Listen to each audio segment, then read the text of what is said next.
دیوانوں کی زندگی عجیب ہو گئی تھی۔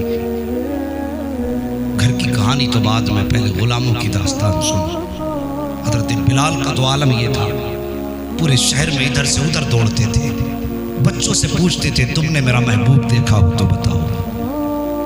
یہ دیوانگی تھی ان کی، کبھی ادھر کبھی ادھر۔ جب درد حد سے سوا ہوا، برداشت نہ کر سکے، فیصلہ کر لیا مدینے نہیں رہنا ہے، اب مدینے نہیں رہنا ہے۔ چلنے لگے۔ ابو بکر صدیق کو پتا چلا بلال جا رہے ہیں، صحابہ اکرام نے راستہ روک لیا حضرت بلال کا۔ ابو بکر صدیق آگے آ کے کھڑے ہو گئے، بلال تجھے جانے نہیں دیں گے۔ ایک بات حضرت بلال نے کہی، ابو بکر ذرا سچ بتانا۔ کہا کیا تم نے اس وقت جو خریدا تھا اپنے لیے خریدا تھا یا مصطفیٰ کے لیے خریدا تھا؟ اتنی بات کہی حضرت ابو بکر صدیق کہتے میں نے تمہیں نبی کے لیے خریدا تھا۔ فرمایا پھر میرا راستہ نہ روکو۔ حضرت ابو بکر صدیق بھی ہٹ گئے، حضرت بلال نے مدینہ چھوڑ دیا۔ تو یار کتابوں میں لکھا ہے نبی کے عشق میں حضرت ابو بکر صدیق کا سینے کے اندر دل ایسے ابال مارتا تھا، ایسا لگتا تھا کروٹ والے کو جیسے کہ ہانڈی کھول رہی ہے۔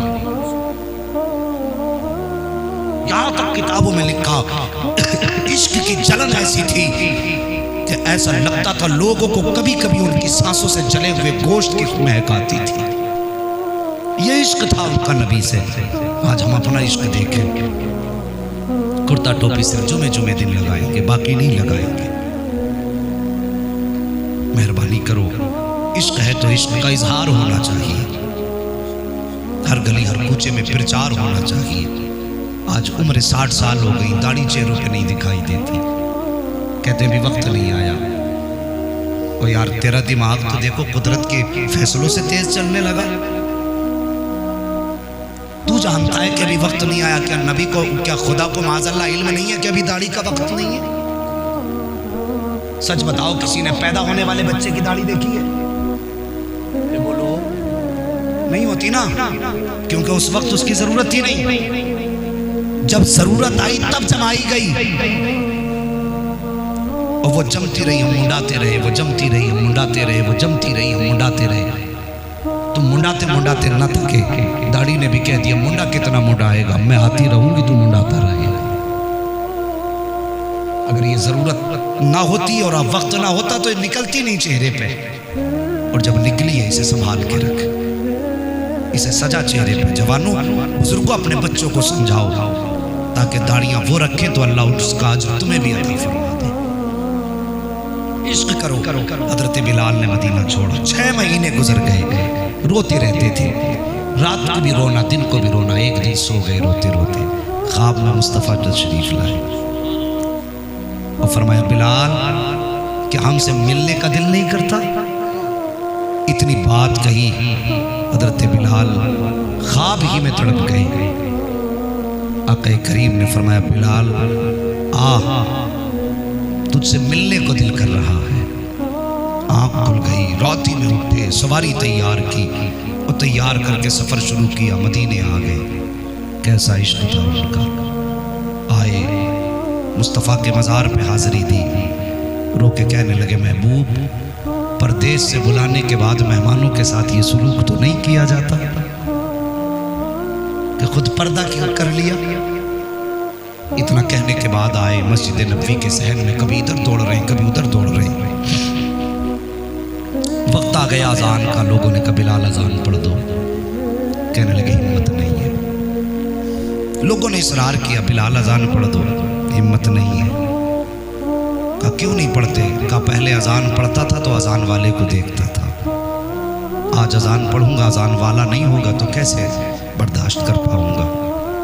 یہ باتیں ہو رہی تھی، حسنین کریمین آ گئے، ہاتھ پکڑ کے کہنے لگے چچا وہ اذان پڑھ کے سنا دو جو میرے نانا کے زمانے میں پڑھا کرتے تھے۔ اتنی بات کہی بلال نہ ٹال سکے، کھڑے ہوئے اذان پڑھنے کے لیے کان میں انگلی ڈالی ہے، جیسی پہلا جملہ آپ کی زبان سے اللہ اکبر نکلا ہے، خدا کی قسم جو جہاں تھا اس نے اپنا کام چھوڑ دیا، دوڑ لگا دی مسجد کی طرف۔ عورتیں بچوں کو گود میں لے کے دوڑی، بچے کہتے تھے ماں بلال آ گئے ہیں، کیا مصطفیٰ بھی آ گئے ہوں گے؟ ایک قیامت کا منظر تھا مصطفیٰ کے مدینے مدینے میں۔ اللہ اکبر، بلال کے اذان کے جملے سن کر کے جوان بھی دوڑ رہے تھے، بوڑھے بھی دوڑ رہے تھے۔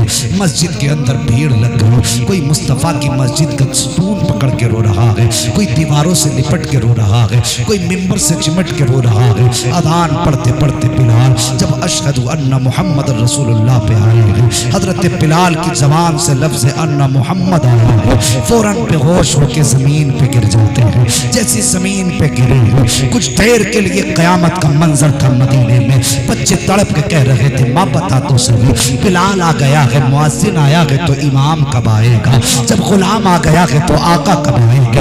ماؤں کے کلیجے تڑپ گئے تھے بچوں کو تسلی دینے میں، عورتیں تڑپ رہی تھی، جوان تڑپ رہے تھے، ہر طرف میدان قیامت کا نقشہ نظر آ رہا تھا، ہر طرف انسانیت تڑپ رہی تھی، ہر انسان رو رہا تھا مصطفیٰ کو یاد کر کے۔ اور ایک بچے کا عالم تو یہ تھا، نام عبداللہ ہے، عمر بھی کم کے توڑ لگا دی ہے مدینے کے باہر۔ جب گئے تھے تو ہنس رہے تھے، آئے ہیں تو رو رہے ہیں۔ کسی نے بچے کی کلائی پکڑ کے کہا تھا بیٹے جب گیا تھا تو ہنستا ہوا گیا تھا، آیا ہے تو روتا ہوا کیوں آیا ہے؟ بچے نے کہا تھا جب پہلے نبی ہجرت کر کے آئے تھے میں نے سنا تھا کہ لوگوں نے باہر نکل کے استقبال کیا تھا، آج میں نے بھی یہ سوچا ہے کہ شاید غلام پہلے آ گیا ہو، آقا پیچھے آ رہے ہوں گے، ان کے دیکھنے کی خوشی میں گیا تھا، لیکن مجھے بتایا لوگوں نے کہ اب نبی نہیں آئیں گے، یہ سوچ کر کے کلیجہ ٹکڑے ٹکڑے ہو رہا ہے۔ اللہ اکبر، یہ بچوں کا عشق تھا۔ حضرت بلال کی آنکھ کھل جاتی ہے، اٹھے ہیں، سلام کیا کہ تربت رسول پر، اور سیدھا سفر شروع کیا ملک شام کا۔ گئے جانے کے بعد کچھ سال زندہ رہے ہیں، اور رہنے کے بعد جب آپ کے وصال کا وقت آیا ہے، آپ نے بیوی کو بلایا، بلا کے کہا میری شریک حیات مجھے غسل کرا۔ آپ کی بیوی نے غسل کرایا، کہا میرے بالوں میں تیل لگا، بیوی نے بالوں میں تیل لگایا ہے، کہا میری آنکھوں میں سرما لگا دو، آنکھوں میں سرما لگایا گیا، کہا مجھے کنگا دے دیا جائے تاکہ میں بالوں کو سنوار سکوں۔ بیوی نے کہا تھا سرتاج بتاؤ تو صحیح، آج کئی برس ہو گئے ہیں کبھی آپ کو سنورتے نہیں دیکھا ہے، آج اتنا سنگار کس کے لیے ہے؟ یہ سورنا بننا کس کے لیے ہے؟ جن کے لیے سجا کرتے تھے وہ سجن تو مدینے رہ گئے تھے، آج کس کے لیے سنگار ہے؟ تب بلال نے کہا تھا شریک حیات آج میں اپنے محبوب سے ملنے جا رہا ہوں، کہا کہنا کیا چاہتے ہو؟ تب بلال نے کہا تھا بیوی آج میری موت کا وقت آ گیا ہے اور مصطفیٰ قبر میں زیارت کرائیں گے۔ اتنا بیوی نے سنا تھا، تب کہا تھا بلال اولاد کی جدائی کا غم نہیں ہے، بیوی کا ساتھ چھوٹ رہا ہے اس کا بھی احساس نہیں ہے۔ تب بلال نے کہا تھا اے میری شریک حیات، اولاد کی محبت ایک طرف، بیوی کی محبت ایک طرف، ساری محبتوں کو ایک پلے میں رکھ دے، میرے نبی کی محبت کو دوسرے پلے میں رکھ دے، خدا کی قسم سارے نظام کی محبت کو میں ٹوکر مار دوں گا، مصطفیٰ کی محبت پہ اپنی جان بھی قربان کرنے کی۔ نعرہ تکبیر، نعرہ رسالت، عشق مصطفیٰ، عظمت مصطفیٰ، مفتی حماد رضا صاحب قبلہ، نعرہ تکبیر، نعرہ رسالت، واہ واہ واہ واہ سبحان اللہ۔ عشق تیرے صدقے جلے سے چھٹے سستے، جو آگ بجھا دے گی وہ آگ لگائی ہے۔ فرمایا گیا موت ایک پل ہے جو محبوب کو محبوب سے ملا دیتی ہے۔ ہمارے اور مصطفیٰ کے درمیان کتنا فاصلہ ہے جانتے ہو؟ صرف موت کا فاصلہ ہے۔ ہم جس محبوب کی یاد میں زندگی بھر تڑپتے رہے، خدا کی قسم موت کا ایک جھٹکا لگتا ہے، قبر میں مصطفیٰ کا دیدار نصیب ہو جاتا ہے۔ یہ نصیب ہے اپنے اپنے۔